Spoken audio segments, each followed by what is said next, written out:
আহি গ'ল অৰ্চিতা ফুকনৰ প্ৰথম নীলা ছবিৰ ভিডিঅ'। এই ভিডিঅ'টো চোৱাৰ পূৰ্বে অৰ্চিতাক অৰিজিনেলি দেখিবলৈ কেনেকুৱা, অৰ্চিতাৰ অসমৰ বন্ধু বান্ধৱী কোন, অসমৰ ক'ত ঘৰ অৰ্চিতাৰ, অৰ্চিতাৰ ঘৰত কোন কোন আছে, দেউতাক মাকে কি কৰে, আমেৰিকা যোৱাৰ পূৰ্বে অসমত কি কাম কৰিছিল অৰ্চিতা ফুকনে। এগৰাকী অৰ্চিতা ফুকন আৰু তেওঁৰ পৰিয়াল সন্দৰ্ভত কাৰোবাৰ ওচৰত তথ্য আছে নেকি? অৰ্চিতা ফুকনৰ বাল্যকালৰ বন্ধু বান্ধৱী বা তেওঁ অধ্যয়ন কৰা বিদ্যালয় বা মহাবিদ্যালয়ৰ কোনোবা আছে নেকি? নিশ্চয় নাই। আনকি ঠিকনাও নাজানে কোনেও। ইউটিউবাৰ ভাস্কৰ দত্তই এটা তথ্য প্ৰকাশ কৰিছে। চাওঁ আহক অৰ্চিতা ফুকন সন্দৰ্ভত কি তথ্য প্ৰকাশ কৰিছে ভাস্কৰে। অসমৰ অৰ্চিতা ফুকন এতিয়া ভাৰত নহয় বিশ্বৰ এটা ট্ৰেণ্ডিং টপিক, কাৰণ আপোনালোকক চিনাকি কৰি দিব লাগে বুলি মই নাভাবোঁ।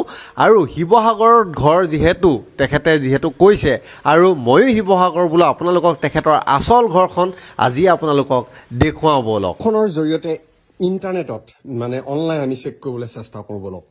গতিকে কম্পিউটাৰত তেখেতৰ ফটোখন চেক কৰোৱা হয়। যিহেতু অৰ্চিতা ফুকনৰ নামটো এনেকৈ দুইজন অৰ্চিতা ফুকন ইয়াত দি দিছে, আৰু ফলোৱাৰ কিমান বাঢ়ি গ'ল ইনষ্টাগ্ৰামৰ একাউণ্ট, ইয়াত যিবোৰ ফটোবোৰ দেখাব নোৱাৰি, এইকেইখন মই ডাউনলোড কৰি লৈ লৈছোঁ আৰু এটা ৰীল ডাউনলোড কৰি লৈছোঁ। ৰীলটো যেনিবা মই আপোনালোকক দেখুৱাইছোঁ, এইটো ৰীল দেখিছেনে?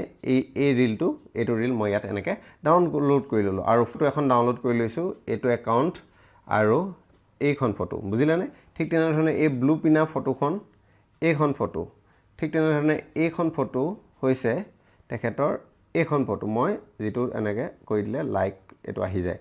তো এই ফটোকেইখন আমি ডাউনলোড কৰি নেটত চাম। এইটো হৈছে এইখন হৈছে কোনো অৰিজিনেল ছোৱালীৰ ফটো নহয়, AI ফটো, আৰু মই তাকে ডিটেক্ট কৰিবলৈ মই এটা AI ৱেবছাইটত লগ ইন কৰি ল'লোঁ। এতিয়া হৈ গৈছে, মই ইয়াক কেনেকৈ চেক কৰিম, চেক ইমেজ কৰি দিলোঁ, আৰু নতুবা মই এই ফটোখন আনি পেলাই ইয়াত মই এৰি দিলোঁ। এতিয়া ইয়াক মোক ক'ব যে এইখন ফটো কিমান সঁচা কিমান মিছা। এতিয়া চাওক, দেখিছেনে? ফেচ মেনুপুলেশ্যন কৰিছে ইয়াত 15%, দেখিছেনে? 15% ফেচ মেনুপুলেশ্যন ইয়াত কৰা হৈছে। চাওঁ বেলেগ এখন ইমেজ, ইয়াত ক্লিক কৰিলোঁ, দি দিলোঁ। নাও লেটছ চি। চাওক 99% AI জেনেৰেটেড, দেখিছেনে এখন ইমেজ? ঠিক তেনেধৰণে মই যদি এই ফটোখন চাওঁ, কি হ'ব? 34% ফেচ মেনুপুলেশ্যন কৰিছে, দেখিলেনে? 34% ফেচ মেনুপুলেশ্যন কৰিছে, মানে এই ফটোখনত পিকচাৰ বেকগ্ৰাউণ্ড চব অৰিজিনেল, কিন্তু এই ফেচখন অকণমান মেনুপুলেট কৰি দিলে। য়েছ, ৰীলটো চাম, তাৰ আগত এতিয়া অৰিজিনেল কাৰোবাৰ ফটো এখন চাই চাওঁ। মানে এই এপটোৱে ভালদৰে ডিটেক্ট কৰে নে নকৰে, সেইটো কাৰণে নিজৰ এখন ফটো দি চাওঁ।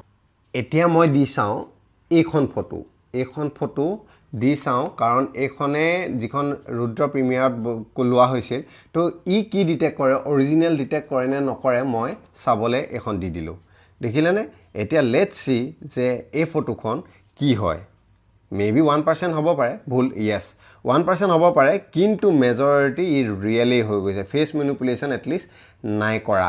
AIটো ইমানো ডিটেক্ট কৰিব নোৱাৰে, তো 1% দি নিজে ভুল লৈ লৈছে, কিন্তু এটলিষ্ট ফেচ মেনুপুলেশ্যন যিটো অৰ্চিতাৰ ক্ষেত্ৰত হৈছিল, অৰ্চিতা নহয়, এইটো বেলেগ কিবা XYZ নেম, পমিলা, তো এই ফেচ মেনুপুলেশ্যন ইয়াত নাই, বুজি পালে?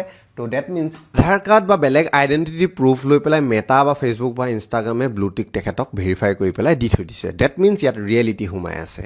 মানে কেনেকৈ, মই কৈছোঁ শুনো, আপোনালোকে দেখিলেই ফেচ মেনুপুলেট কৰিছে, অৰ্থাৎ অৰিজিনেল ছোৱালী এগৰাকীৰ ফটো ইয়াত ব্যৱহাৰ কৰিছে, আৰু সেয়েহে তেওঁলোকৰ সেই ছোৱালীজনীৰ ৰিয়েল নামো চাগে মানে আধাৰ কাৰ্ড বা তেনেকুৱা আইডেণ্টিটি প্ৰুফ আছে, নাম্বাৰ 1।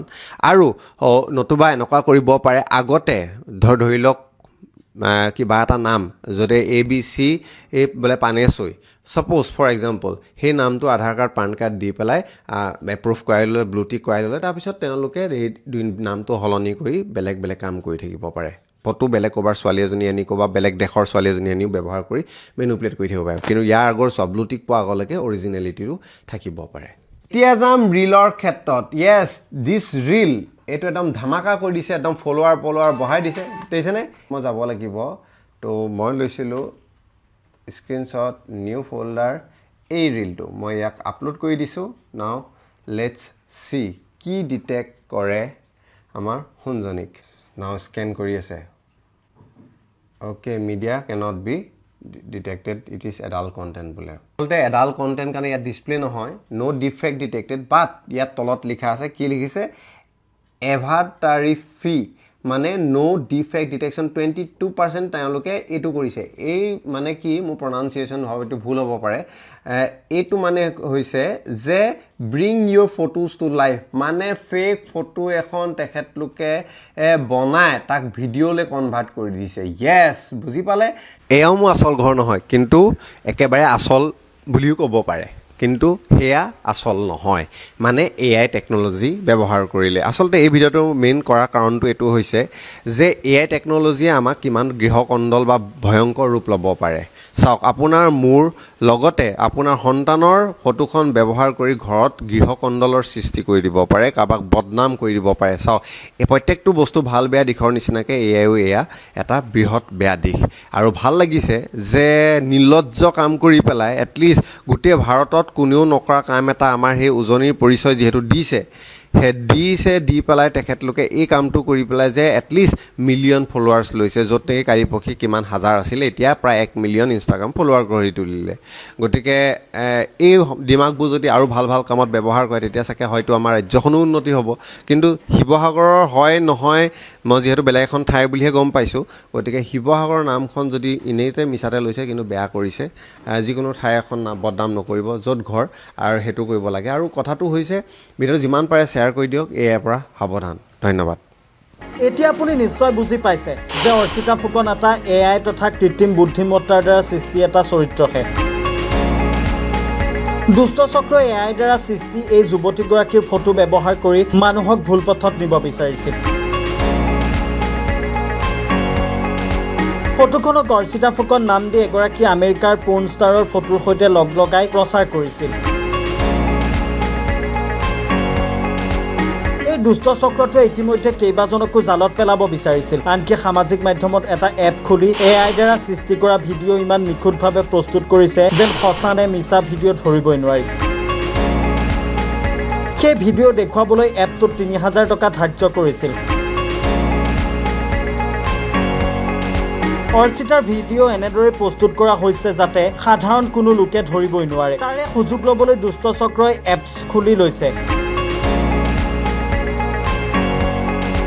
উল্লেখযোগ্য যে এই দুষ্ট চক্ৰটোৰ হাতত নপৰিবলৈ আমাৰ আজিৰ এই প্ৰতিবেদন আপুনি ভবাৰ দৰে AI দ্বাৰা প্ৰস্তুত কৰা কোনো ভিডিঅ' আমি দেখুৱাবলৈ ইচ্ছা কৰা নাই মাত্ৰ আপোনাৰ সজাগতাৰ বাবে এই প্ৰতিবেদন সাৱধান হওক সজাগ হওক আৰু নিজকে দুষ্ট চক্ৰৰ পৰা বচাই ৰাখক bureau report reporter any Guwahati